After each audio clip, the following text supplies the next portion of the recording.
Redeemed, rehabilitated, and real entertaining. This is the Carl Jackson Podcast. Welcome to this edition of the Carl Jackson Show podcast. This is your daily dose of objective truth in a world of confusion and lies. Happy President's Day. Although I hate using the term President's Day, or I hate calling this holiday President's Day. I believe that the only people that should be honored are Abraham Lincoln and George Washington. I believe that those are the only presidents that deserve honor as far as a national holiday is concerned. And you're getting ready to hear exactly why I feel that way. But first, before we do that, I want to remind you guys to please support my sponsors, MyPillow.com, Mike Lindell, the fabulous CEO and patriot of MyPillow.com. They've come out with a new pillow, MyPillow 2.0. I can't lie. I didn't think I would say this. I love that pillow. I think I like it better than one. I'm surprised to say that because I absolutely love MyPillow 1, but I've been sleeping on MyPillow 2.0 lately, and it's got this new fabric, patented fabric that's cool. Just feels nice and smooth when you lay on it. You're going to absolutely love it. All you have to do to get the new MyPillow 2.0 is use the promo code. Go to mypillow.com, click on the radio listener square at the top of the page, enter my name, CARL, and then you'll get whatever discount is available to you, or all discounts that are available to you. Also, you can give them a call if you prefer, 800-858-0263. And don't forget to browse the website. They've got so much stuff available. And if you use my name as the promo code, you'll get discounts up to 70% off. You're talking about bedding, you're talking about towels, even dog beds, pet beds. So check it out, mypillow.com. And also don't forget our sponsors, For Patriots. Guys, we're living in perilous times. There's no doubt about it. The world is not scared of us. The world's dictators are not scared of the United States. They don't fear us. They don't respect us. With Biden in the White House, there's no telling what could happen. And we know that natural disasters could happen as well. So just get prepared. Be prepared. Make sure that your family is safe, secure. Make sure that you guys have a survival kit from 4patriots.com. That is the number 4patriots.com. Again, use my name, Carl, for the promo code right now. You can go to 4patriots.com to get 10% off of your first purchase. That includes a 3-month survival kit if you like to purchase that. Also, you'll get a year-long guarantee plus free shipping on orders that are over $97.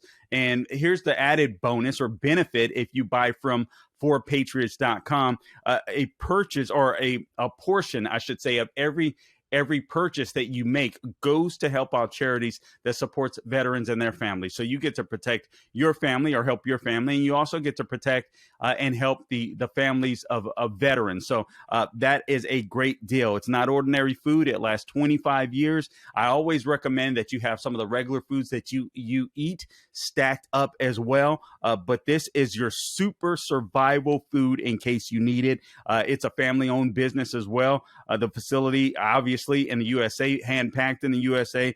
These products they're sturdy, they're water resistant, and they stack easily, so you can put them away, nice and neat somewhere. So go to 4patriots.com and make sure you use the promo code Carl. It's breakfast, lunch, dinner meals. They're ready to serve in 20 minutes. All you have to do is add boiling water, simmer, and serve. You're ready to go. All right, guys. Now let's get to the Jackson's 5 for today. And again, they call this Patriots Day. I hate that. I hate that. And I'll tell you why. There's not many presidents, in my opinion, that are deserving of a national holiday. Actually, there are only 2. And those presidents are George Washington and Abraham Lincoln. Those are the only presidents that are deserving of a national holiday. Now, let me make this emphatically clear before I bring you Jackson's 5. We've had some great presidents throughout American history. There's no doubt about it. There's some that we might even be tempted to create a national holiday over, but there are only 2 that are really deserving, in my opinion. And it's because these 2 are the reasons why we have a United States of America today. That is George Washington, who could have been king, who could have been Caesar. Many people wanted him to be, but he didn't want to be Caesar. He didn't want to be a king. This guy was a statesman. This guy was a real leader. This guy was humble. He was dedicated. He was disciplined, and he made sure that a bunch of militiamen that just grabbed their weapons from home ended up defeating the British Army, the most powerful army in the world, in order to form these United States of America. No other president did that. Only one did that. And the biggest thing of all was that, again, he relinquished his power, went back to the farm because he didn't want to be a king. Regardless of what you lefties might think of George Washington, there would be no United States of America to bash, sadly, in your frame of minds, but there would be no United States. There would be no First Amendment were it not for George Washington. The same is true for Abraham Lincoln. I mean, listen, honestly, I know there's a lot of controversy surrounding Abraham Lincoln. Oh man, he defied the Constitution and he did. Listen, were it not for Abraham Lincoln, we would not be the United States. We would be the divided states of America.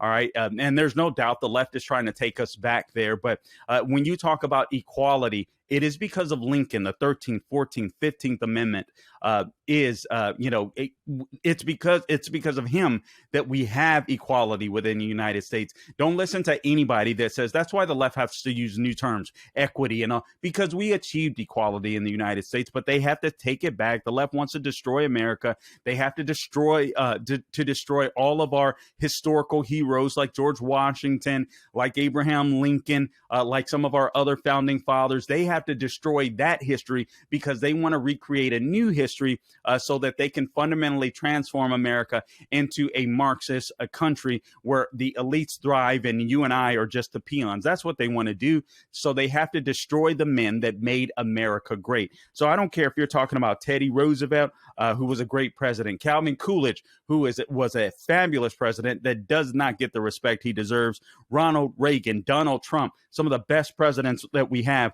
None of them are deserving of a national holiday as great as they were. Abraham Lincoln, George Washington absolutely were, and we'll get into why. Actually, what I did last year, I did a podcast on this. Many of you may not have heard it, and we're going to replay that podcast for you today because it's still valid today. Basically, I talk about why George Washington deserves a national holiday, but I speak of Abraham Lincoln as well, and Joe Biden doesn't. But it isn't just Joe Biden. But imagine what does Barack Obama deserve praise for? The reason why the left wants to use President's Day or make President's Day a national holiday because they want this. They want to glorify sameness. Like there's no exceptionalism. One president is another, one president is one president, another is another, so on, et cetera. No, it's not that way. There are great presidents and there are bad presidents. Here's an example. Actually, and this is one of Jackson's 5. We found out that Jimmy Carter is in hospice care. Former President Jimmy Carter is in hospice care. He was a bad president. All right. Smart guy, a Christian guy. I don't understand why he's a Democrat and went so far left, to be frank. But nonetheless, when it comes to humanitarian aid, Jimmy Carter was a fabulous guy, but he was a horrible president. Now, Joe Biden takes his spot. Joe Biden is now the worst president in American history. So thank God Jimmy Carter gets to go, gets to die in peace. And I believe he is a believer. So he'll get to go to heaven. And now he'll have the peace of knowing that he would not have died the worst president of the United States. Joe Biden has taken over that. So that's one of the big news stories for the day. A couple of other things that I do want to make mention of, and now for some reason I can't find them. Oh, this is something that I want you guys to be aware of. There's a three-quarters report. 3/4 of Americans are suffering hardship from Biden inflation. Guys, things are going to continue to get rough financially. I'm not saying this to scare you. I just want you to be aware of the news, and I want you to understand that you're not alone. So whatever you can do to get an extra job, I don't know, pay off debt, save what you can, pay down what you can. Please do that. All right. That's just one of the news items today. Consumers falling behind in auto payments at the highest rate since 2010. Again, that is a big deal. because you know what I look at this as? This is a repossession of the American dream. Under the Biden administration, we're undergoing a repossession of the American dream. The left is taking it back. Everything that you've worked hard for in your life to obtain, the left is saying, no, you can't have that by their policies. And their policies are on purpose. I know they're incompetent. I get that. But the spending, Biden has no desire to stop the spending. All right.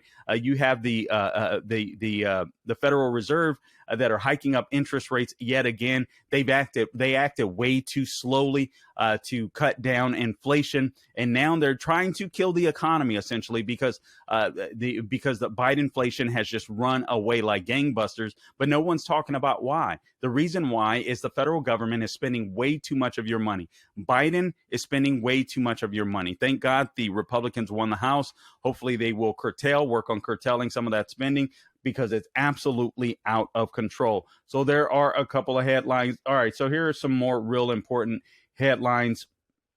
Biden makes a surprise visit to Kyiv. I don't know how it's pronounced, but Biden makes a surprise visit to Kyiv. He also announces new military aid, vows to back Ukraine as long as it takes. Guys, I'm so tired of the term "as long as it takes," simply because that's not a plan.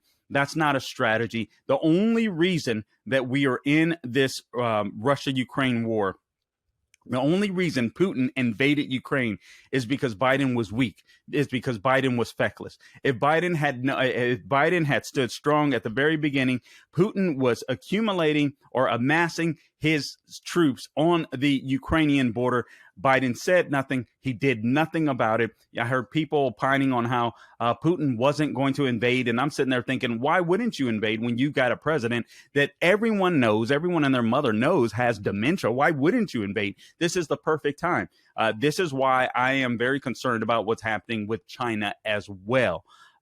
We have to be very concerned. The spy balloons, apparently the 3 other balloons that were shot down were inconsequential, but I don't know what to believe. Do you? Apparently it's a report that at least one of them was some type of hobby balloon, some type of toy balloon. I don't know what to believe coming from this government, to be frank. But needless to say, we are in perilous times.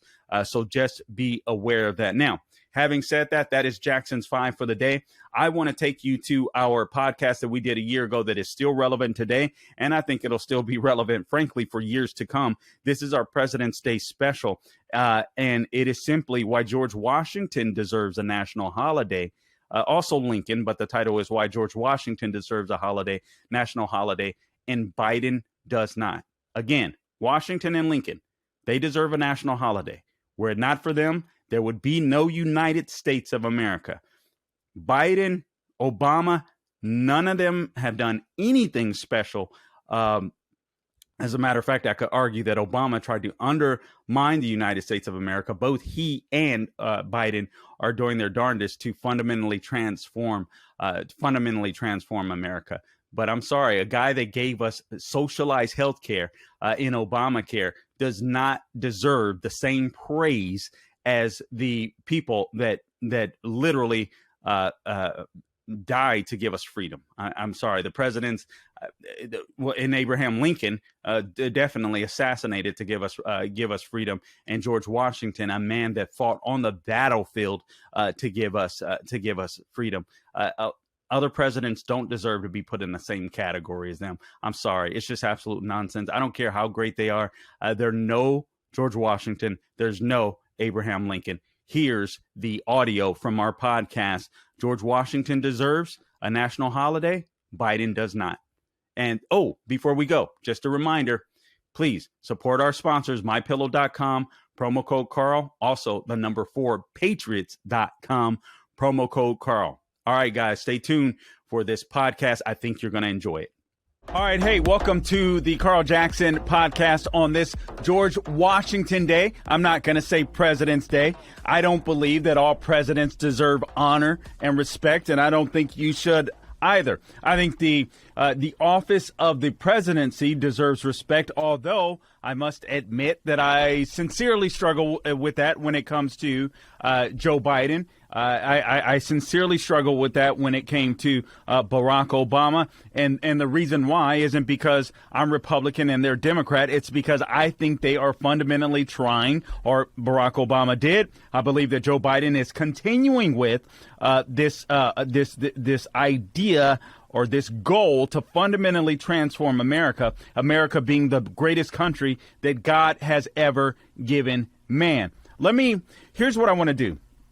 So I want to talk to you today about why George Washington deserves his own day, his own celebration, his own holiday, regardless of your skin color. And I want to tell you why Joe Biden doesn't. But first, here's what I want to inform you of. Considering the founding of our great nation, I want to explain to you quickly what the president's role was and how minor his role was in the beginning of our country and how minor it is supposed to be. And I'm going to give you all of the things, or at least many of the things that a president does today that the president constitutionally has no business doing. And I would blame that on the politicians. I would blame that on the presidents themselves. But let's be honest, we are to blame as well. So here are some of the things that a president was supposed to do. And then I'll give you, again, some of the things that presidents are doing. And Biden is going for the gusto and doing even more so. And then I'm going to take you back to this great leader named George Washington. Perhaps we'll even spend a minute on Abraham Lincoln. I do believe that those two, even though today is reserved for George Washington, but I do believe those two presidents deserve their own holiday. No others. So there were 6 areas of constitutional responsibility outlined that are outlined in the Constitution for the president. 1, the president is to be the chief of state for over 300 million Americans. He's supposed to be the commander in chief over our military force of a few million. He's the chief executive officer of the whole executive branch of the government. Unfortunately, that seems to get larger and larger and larger as we grow this bureaucratic state. But nonetheless, that is the role of the president, to be the chief executive officer of the entire executive branch of government. He is supposed to be the chief diplomat in handling foreign relations. No need to see Kamala Harris going to Ukraine for political theater. We all know that's nothing but political theater. But nonetheless, I digress. But he's supposed to be the chief diplomat of foreign relations. And right now, we all know that Biden is incapable of doing that. The 5th thing that the president is supposed to be is the chief architect for needed legislation. Not a president. We don't need a president that wants to fundamentally transform America. We need a president that is willing to work within the bounds of the Constitution to do his job, to perform his duties. And we should be looking for legislation. That way we don't circumvent our legislators. That way we don't circumvent the will of the people. That way we don't destroy our representative government. Also, the president is supposed to be the conscience of the nation in granting pardons or reprieves when he feels justice requires them. Not this defund the police nonsense that we see today, where people that deserve to be in jail and some in prison or let go and let loose and end up committing more crime and hurting more people, even murdering and raping others.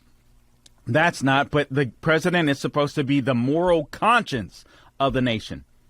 And we've exceeded that today. So here are some of the things, although I did mention some briefly as I was going through the 6 areas of constitutional responsibility that a president is doing today, that our presidents do today. The president now seemingly has the responsibility of maintaining full employment for the workforce of the entire nation. That is not the president's job. That belongs to free market capitalism. That is our system. If you say you hate the system, then I would encourage you to have the courage of your convictions and leave and move to a socialist nation. I dare you.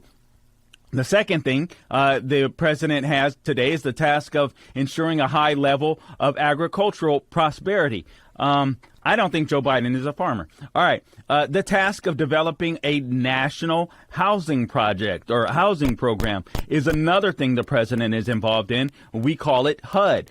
Today, the president has the task of supervising the exclusive distribution of atomic energy and resources.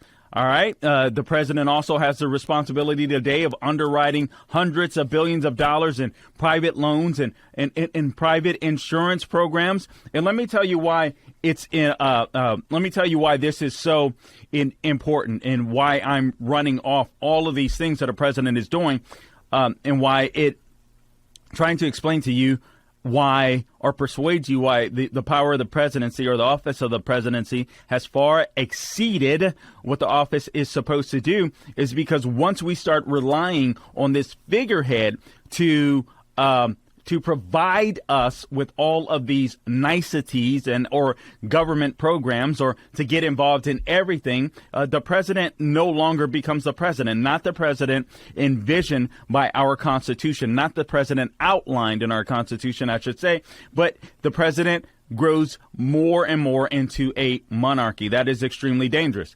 All right. Providing for various kinds of federal relief for the victims of natural disasters throughout the entire country. Why isn't that a state issue? I have no problem with the federal government dispersing monies to help out. And in fact, many times they do that. But oftentimes you'll see a president, go to a certain place, try to get credit for, healing the land or whatever it may be. Administering a national welfare program. It isn't the president's job to administer some type of national welfare program. I'm not against welfare for those that need it. I do believe that should be a state and a local issue. Let the states take care of their people.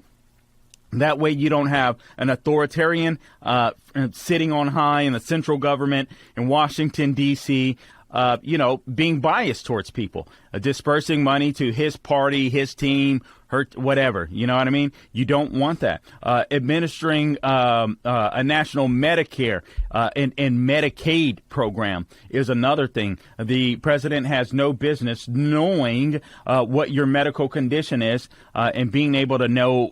I mean, we've seen this take place with COVID. We've seen how huge big government has become, and they know everything. What about the HIPAA laws? Now, now the federal government wants to know everything about your health. Really dangerous because now they can take over and dictate what type of medicines, what type of treatment you should have, if you should get treated, so on, et cetera. And sadly, we saw a lot of doctors that participated in this nonsense as well. So these are things that the federal government should not be able to do. Administering a national social security program, another thing. Allocating billions of dollars for educating the young. Again, that should be a 10th Amendment thing. That should be a state thing. The 11th thing, settling major labor union management disputes. Administering a network of health agencies like we see today. Administering the EPA, all to promulgate this global warming, man-made global warming hoax. And that isn't to say that man doesn't contribute in a minor way to the environment of the world. I don't necessarily believe that. But to say that men are doing harm to the environment, no, I think God knew what he was doing. And I don't believe that men are causing damage to the environment. If so, I'd like to know how many people have died of global warming. You see more people dying during cooling spells or snowstorms, so on, etc. Obviously, wild hurricanes or something like that. But if you go and check the numbers, hurricanes haven't necessarily increased because of any type of warming. In fact, you can go back, you can go back 100 years or so and see that there were hurricanes that were even more intense than they are today. President administers nearly 40% of the nation's land area and its resources, which I think is totally crazy. I don't think the federal government needs to own so much land, quite frankly.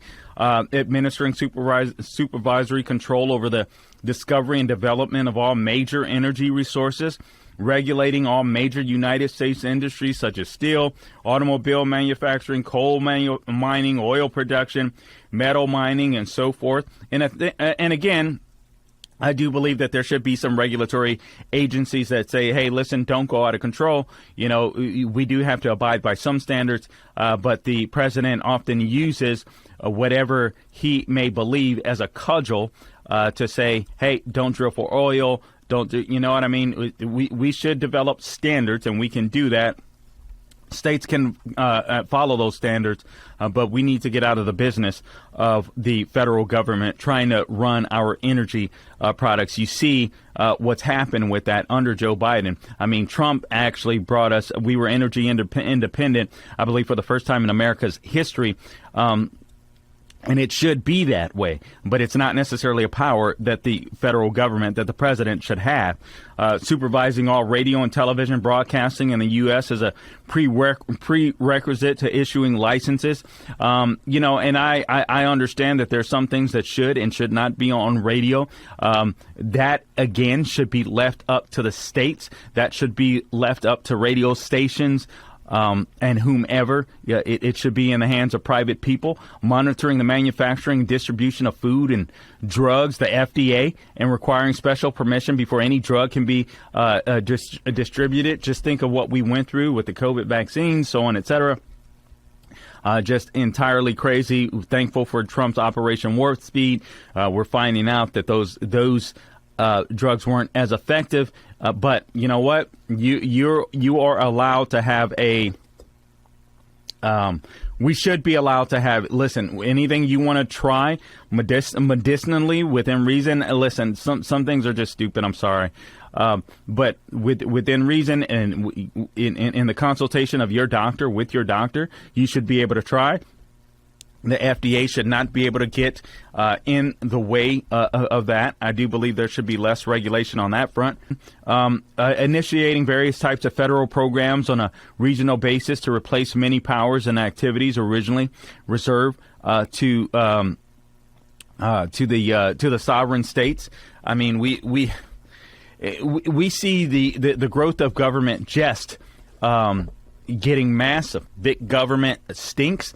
The bigger government becomes, the smaller you become, the less important you become, the more government becomes important. And that brings me to George Washington and why I believe that George Washington deserves his own holiday and not a person like Joe Biden or Woodrow Wilson. We'll go through some more names, but George Washington, again, hat tip to the Daily Signal.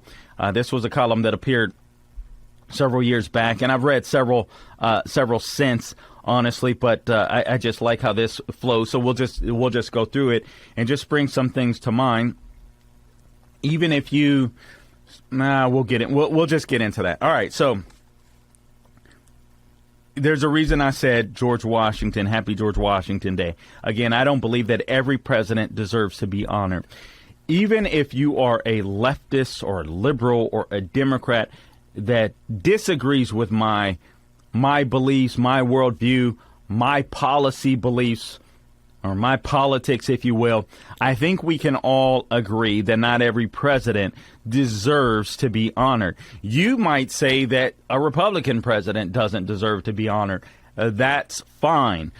But there's two presidents that I do believe deserve to be honored. And I know what you're going to say. I know some liberals, some black people, some are looking at me and saying, George Washington owned slaves. Well, George Washington did own slaves, but you have to read the rest of the story. The man really came to a point of repentance, as did some of the other founders that owned slaves.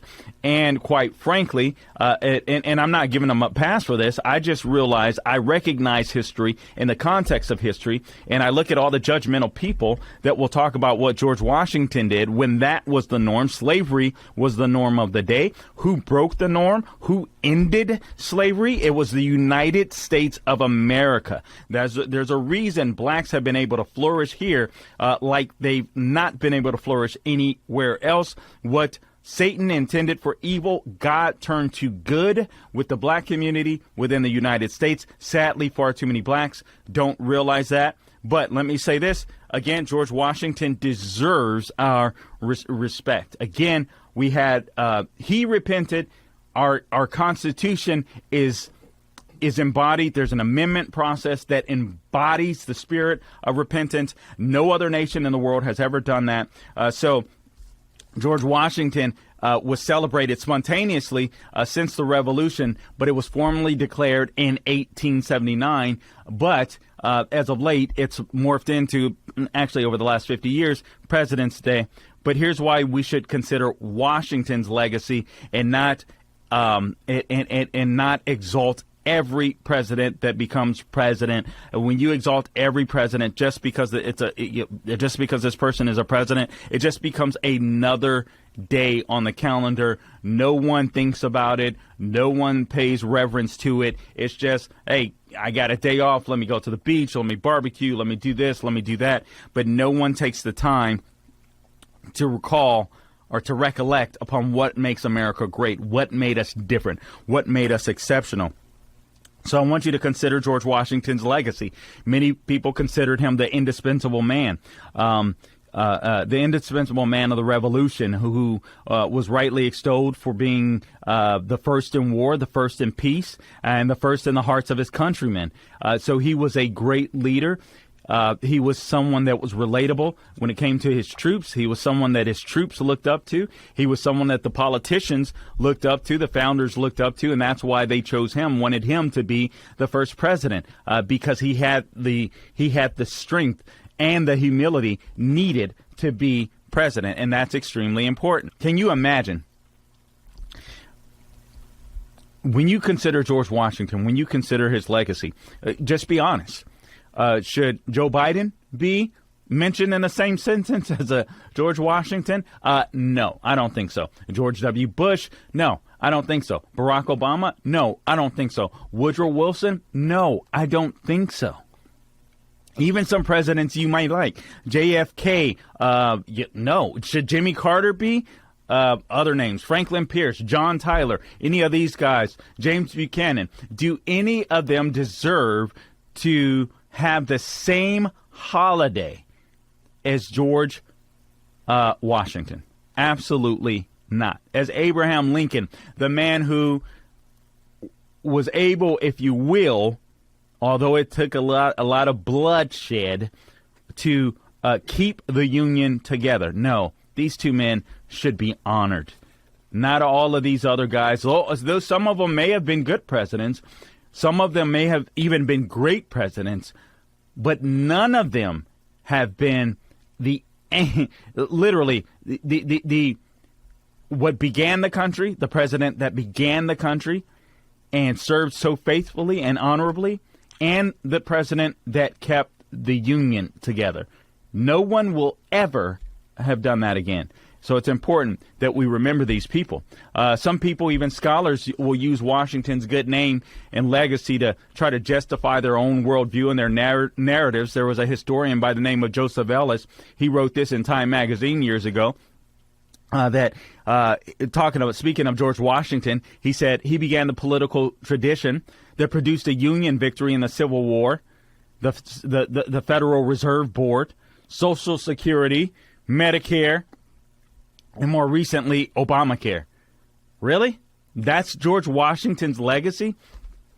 That's why I mentioned all of the things that a president is supposed to do and not do. But this is what the left does. This is what liberals do. And honestly, it waters down the greatness of George Washington. So let me get this straight. Washington, he called on Americans to display their pious gratitude for their Constitution. He warned against any change by usurpation, circumventing, going around the Constitution. This was a guy that was extremely humble in his leadership. And then all of a sudden, he's supposed to be this advocate for a growing welfare state, a growing bureaucracy. No, he wouldn't have supported that, and he wouldn't have supported the individual mandate that we see in Obamacare. It's just insane. Ellis even had the audacity to praise Washington as the father of the strong executive leadership and the precursor to FDR, who stayed in office for 12 years. Stayed in office for 12 years. This is a man, FDR, who wanted power, who wanted to fundamentally transform America. That's not who Washington was. Washington didn't even want to stay a second term, let alone a third term. And FDR, I mean, he wanted to say even more. I mean, the guy wanted to sit there forever. And so we can learn a lot from Washington, his strength in battle, his humility, considering, being the first president of the United States, his knowledge and handling of foreign policy, his fight for religious liberty. All of these things set George Washington apart from every other president after him. It was very important that he set the tone, and he set the tone. Here's the oath that he swore. I do solemnly swear, and every president,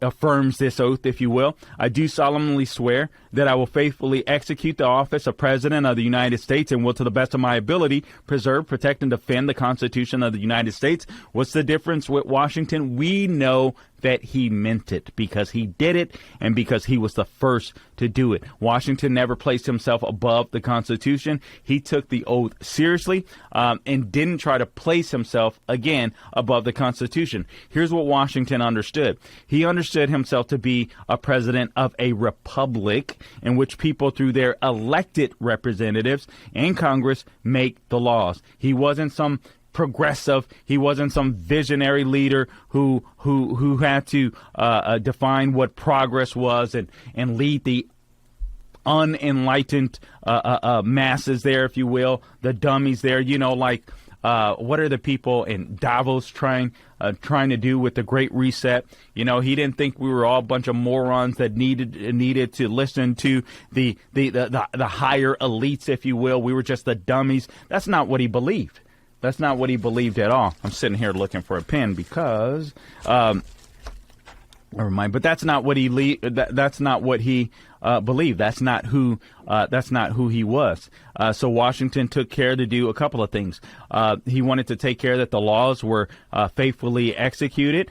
He proved that when he squashed the Whiskey Rebellion in 1794. The guy showed restraint. The guy showed morals. He didn't try to make laws himself. He didn't try to issue executive orders. He didn't try to circumvent the Congress or he didn't try to regulate what could be legislated. He let the Constitution do its job. I'm getting some weird feedback in my ears. Anyway, he let the Constitution do his job. He left behind no signature legislation. So, I mean, we hear that and it's like, really? No signature legislation? Accomplishments? No. He used his veto only twice.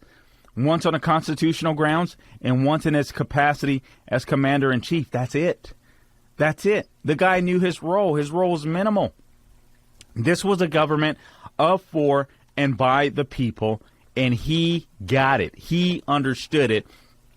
That's why it was important for him to go first. And then he only gave 3 inaugural addresses a year.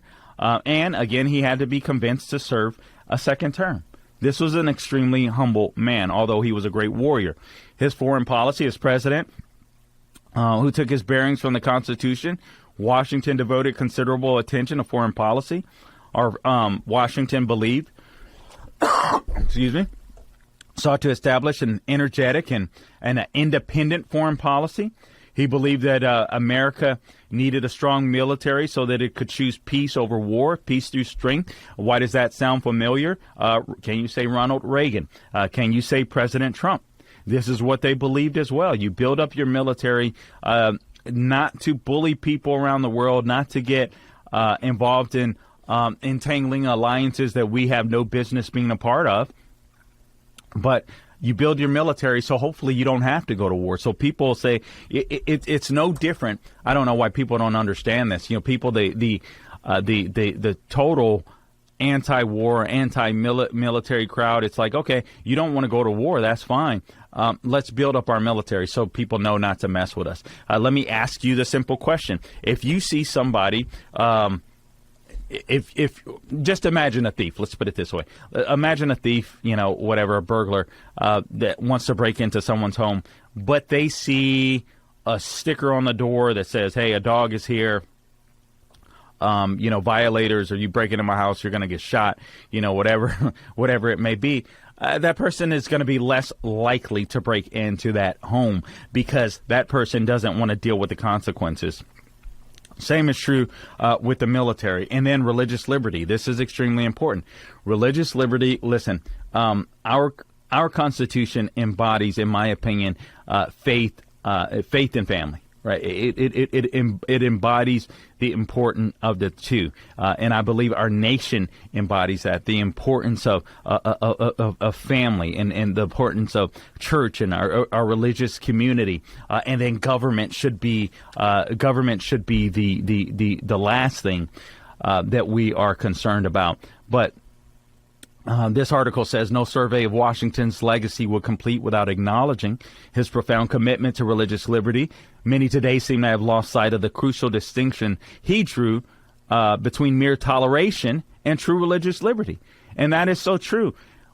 When it comes to religious liberty, as long as you're not trying to blow people up, you know what I'm saying? As long as you're not trying to shoot people up in a synagogue, or even at an abortion clinic or something like that, and you have a particular religious belief, in America we have the freedom of speech. It doesn't mean we're all going to like everything that everyone has to say, whether they're religious or non-religious. But we have a battlefield of ideas that exist within the United States, so I'm free to promulgate my beliefs. You can do the same with yours, and then we might persuade each other. We might convince each other to go one way or the other, or we may not, but we could still live peaceably.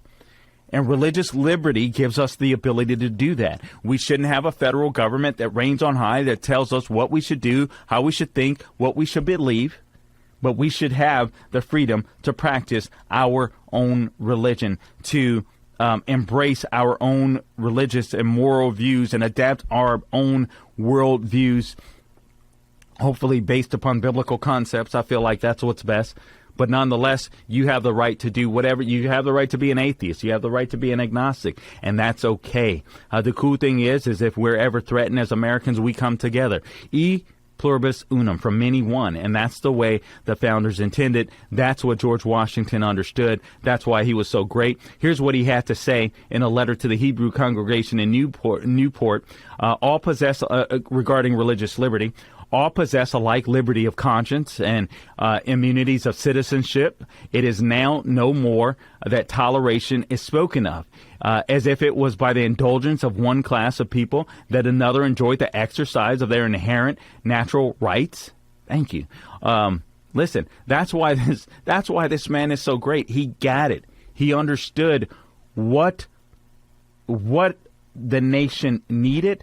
He knew, obviously, he was there, what they needed to do to accomplish this great feat of creating this nation where the people had a say and the people weren't just the serfs and the peasants. And again, I remind you that under our Constitution, slavery was ended, and we built a system of repentance. It took us some time to get it right, but we got it right, and that's why I honor Abraham Lincoln. That's why I honor also January 1, 1863, the day the Emancipation Proclamation was signed. I believe I got that date right. I hope I got that date right. But nonetheless, that's important. All right, guys. Well, that wraps up today's edition of the Carl Jackson podcast. And again, there will be a name change, maybe Carl Jackson Show podcast, a couple other names that I'm thinking of. But please make sure you follow me on Twitter and Parler at Carl Jackson Show, Facebook Carl Jackson Radio, and then also you can subscribe to the podcast, Apple, Google, Spotify, YouTube, Rumble. Guys, please follow me. Please like. Please subscribe. Please click on the bell at YouTube so you get the notifications. And until next time, don't grow weary doing good, and God bless you all.